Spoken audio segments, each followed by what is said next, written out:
नमस्कार, कैसे हैं आप सब। कोविड-19 जब ये शुरू हुआ तो इसके असर से बचने के लिए शुरू में लॉकडाउन लगाया गया, लेकिन जब समय थोड़ा बीता और काफ़ी प्रिकॉशंस ली जानी शुरू हो गई तो जीवन को पटरी पर लाने के लिए स्टेप बाय स्टेप लॉकडाउन को हटाया गया। पहले ऑफिसेस को खोला गया, फिर मार्केट को खोला गया। मार्केट ना शुरू में पूरे वीक के लिए नहीं खोले गए थे, आपको ध्यान होगा क्या किया था, ऑल्टरनेट डेज पर मार्केट को खोला गया। उसके बाद फंक्शन, शादी सबको ओपन कर दिया गया धीरे धीरे, और एंड में स्कूल्स को खोलने के लिए ऑर्डर आए या परमिशन मिली, कुछ भी आप कह सकते हैं। अब पेरेंट्स कंफ्यूज, उनको ये लग रहा है कि बच्चों को स्कूल भेजें कि नहीं भेजें। हिंदुस्तान टाइम्स न्यूज़पेपर ने सर्वे कराया एक, और उस सर्वे में 71% पेरेंट्स ने क्या बोला कि नहीं, बच्चों को एक साल तो बच्चों का जैसे तैसे निकल गया, लेकिन बच्चों को प्रॉपर स्कूलिंग की नीड है। ऑनलाइन क्लासेस से बच्चों के लिए जो सब चाहिए ना उनके लिए, वो पॉसिबल नहीं है। तो उन लोगों ने कहा कि भेजना चाहिए। अब जो बचे हुए परसेंटेज हैं उन पेरेंट्स को एक्चुअली भेजना तो वो भी चाहते हैं, उनको ये डर है कि जब तक वैक्सीन पूरी तरह से नहीं लग जाती तब तक कैसे करें। तो उन पेरेंट्स से ना मेरी एक रिक्वेस्ट है, आप अपने बच्चों को स्कूल भेजिए, क्योंकि मैं भी जानती हूँ, आप भी जानते हैं, वैक्सीन की सेकेंड फेज पूरी तरह लगते लगते एक सेशन और निकल जाएगा बच्चों का, और उससे बच्चों का जितना बड़ा नुकसान हो जाएगा ना, उसकी भरपाई करनी बहुत मुश्किल हो जाएगी। अभी तो फिर भी यह है कि बच्चों के नुकसान की हम भरपाई कर सकते हैं जो एक साल में हुआ। आप एक काम कीजिए ना, आप स्कूल जाइए, स्कूल में सैनिटाइजेशन के लिए उन्होंने क्या क्या उपाय किए हैं, कितना वो बच्चों के लिए प्रिकॉशंस ले रहे हैं, इनको पहले जाके अरेंजमेंट्स को पूछिए, आपका राइट बनता है, चेक कीजिए, उसके बाद बच्चे को भेजिए। हमने जो एक साल बच्चों को हम भेज नहीं पाए ना स्कूल, उसका जो नुकसान हुआ है ना, अगर उसको गिनने लगें तो उनके करियर को सोच के, उनके भविष्य को सोच के डर लगने लगता है। हम उन नुकसान के बारे में कुछ बातें करें। देखिए, जब हम बच्चों ने पूरे एक साल बच्चे जो स्कूल ने आए, सबसे पहले तो क्या हुआ, उनका सोशल डेवलपमेंट जो था वो उनका काफ़ी हद तक रुक गया। मैं और आप जानते हैं ज़्यादातर न्यूक्लियर फैमिलीज़ हैं आजकल। अब बच्चे जब स्कूल आते थे, अपने एज ग्रुप के बच्चों से मिलते थे, different communities, different way of living, सब तरह की कैटेगरीज़ के बच्चे जब आपस में मिलकर बैठते थे और आपस में वो साथ खाते पीते, साथ वो झगड़ते थे, पढ़ते थे, तो उससे क्या होता था, उनकी सोशल ग्रोथ बहुत अच्छी होती थी। दूसरा, बच्चों में डिसिप्लिन की बहुत कमी आ गई है।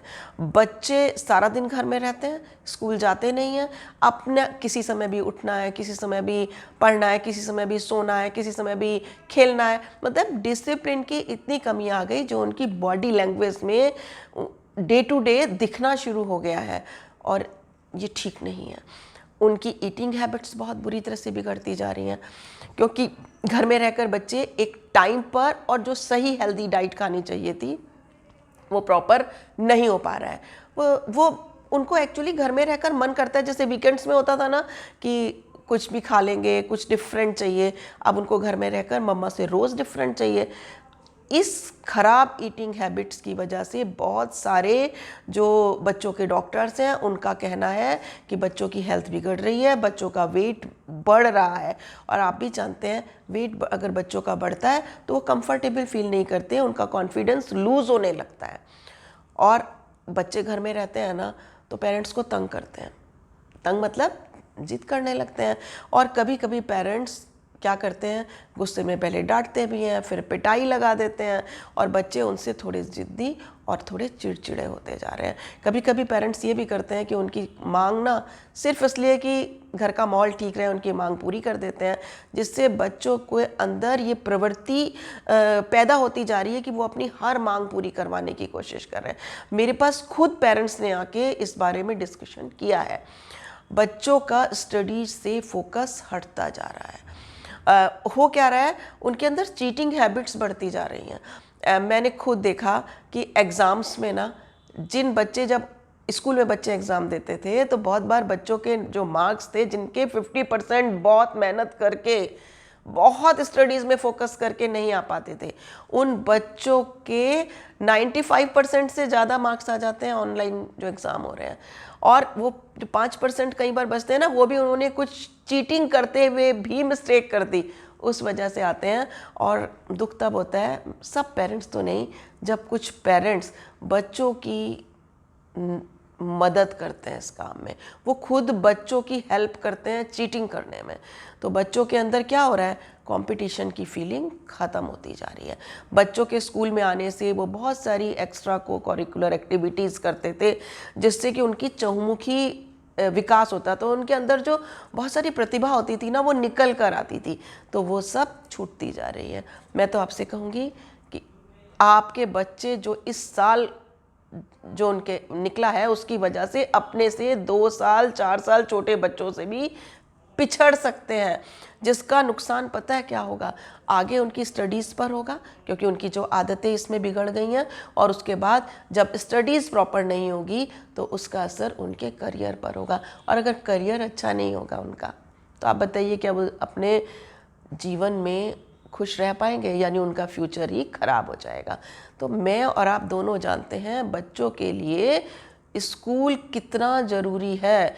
ये साल 2020 था, इसमें ज़रूरत थी तो ठीक है, निकल गया, परेशानी थी, लेकिन अब डरिए मत। हाँ, निडर भी मत बनिए इतना ज़्यादा कि आप बच्चों को ध्यान ही ना दे बच्चों के ऊपर। प्रिकॉशन लीजिए, स्कूल में पूछिए। बल्कि मेरे पास ना एक क्वेश्चन है, जब आप शादी में जाते हो, अपने बच्चों को लेके जाते हो, वहाँ तो कई बार 200-400 लोग होते हैं, और वहाँ पर बच्चों को डर नहीं होता क्या? बल्कि वहाँ पर तो मास्क भी नहीं लगाया जाता, क्योंकि फैशन के समय जो हेल्थ है वो तो पीछे छूट जाती है। जब बच्चों को लेकर आप बाहर खाना खाने जाते हो, तब डर नहीं होता आपको? बच्चे जब चाट के ठेलों पर खड़े होकर चाट खाते हैं, मोमोज खाते हैं, तब डर नहीं होता। तो डर सिर्फ स्कूल में ही है, डर सिर्फ स्कूल में है जहाँ पर सारी प्रिकॉशंस ली जा रही हैं। तो ये क्वेश्चन ना मैं आपके पास छोड़ती हूँ, और अगर आपको पास इस क्वेश्चन का जवाब है, या आप चलिए आप भेजना चाहते हैं कि नहीं भेजना चाहते हैं, और नहीं भेजना चाहते हैं तो क्यों नहीं भेजना चाहते हैं, मेरे कमेंट बॉक्स में ना अपने विचार लिखिएगा, उनसे शायद हम स्कूल वाले कुछ जान पाएँ। अगली वीडियो में फिर मिलेंगे, तब तक के लिए प्यार भरी विदा।